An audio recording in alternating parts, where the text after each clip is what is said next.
এটা হলো স্বাতীর বিয়ের লাস্ট মিনি ব্লগ, মানে এটা হলো স্বাতীর রিসেপশনের দিন। যেহেতু সন্ধ্যে 7টার সময় বাস ছাড়ার কথা ছিল, তাই আমরা চটপট করে রেডি হয়ে গিয়ে বাসে বসেছিলাম। আর শ্রীলেখা উঠেছিল মাঝ রাস্তা থেকে, তাই ওর জন্য আমি আমার পাশে একটা সিটও রেখে দিয়েছিলাম।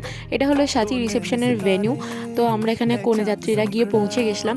আর এই দেখো ফাইনালি কনেকে দেখতে পাওয়া গেছে, খুব সুন্দর লাগছিল দেখতে। তারপরে আমরা ওর সাথে কয়েকটা ফটো তুললাম। আর আমার ফাইনাল লুকটা তো শেয়ার করাই হয়নি, এটা ছিল আমার সেদিনকার ফাইনাল লুক।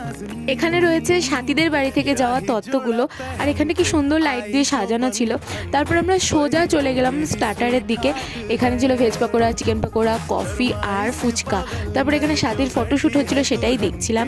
তারপরে চারিদিকটা ঘুরে ঘুরে দেখছিলাম, আর দেখতে দেখতে আমার মনে হলো এখানে আমার একটা ভিডিও করা উচিত। তাই শ্রীলেখাকে বললাম যে আমার একটা স্লো মোশন ভিডিও করে দে। তারপরে আমরা চলে গেলাম সাথীর শ্বশুর বাড়ির দিকে, আর এটা হচ্ছে সাথীর রুম। খুব সুন্দর করে সাজানো হয়েছিল ওর ঘরটাকে, আর এখানে সাথী বসেছিল। ফাইনালি আমরা খাওয়া দাওয়া করে বাসে উঠে পড়েছিলাম। আর বাসে ওঠার পর হঠাৎ করে একটা চমক পেলাম, সেটা হচ্ছে সাথী এসেছিল বাসে। সবাই বাড়ি চলে যাচ্ছে দেখে ওর খুব মন খারাপ হয়ে গেছিলো। এখানেই শেষ হলো সাথীর বিয়ের মিনি ব্লগের সিরিজ।